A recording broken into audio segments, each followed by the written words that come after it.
Narcissistic abusive disorder. What is that?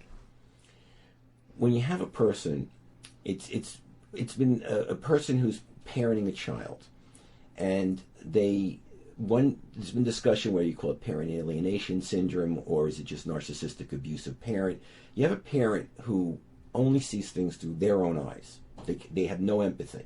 They cannot see things through the child's eyes, and they certainly can't see things through the eyes of their partner, who they scorn now. So they go on a systematic program of wiping out the other parent in the child's life. They could restrict visits. They can complain in front of the child about that the other parent doesn't love the child. The other parent loves their new stepchildren more. The other parent doesn't care about the child's welfare. They can also, and I come across this a lot in my practice, they don't tell the other parent about medical problems, psychological problems, social issues the kid's having, because it keeps that child wedded to them and not to the other parent.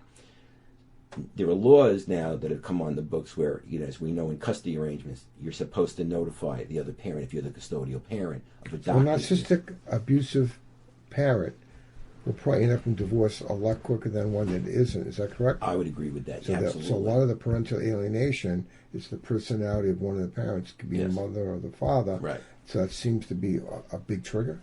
Yes. And the dilemma clinicians have had with this, and even the courts have had with it, is it premeditated or not?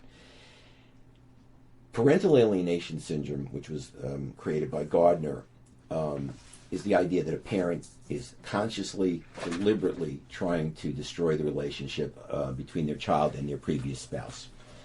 The feeling is that a lot of these people, the vast majority of them, they're really not doing it premeditatedly. They are so narcissistic, they cannot see what they're doing.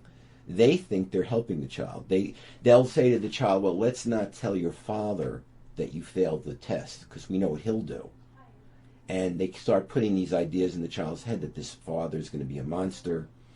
We have this little I'm protecting you from your father.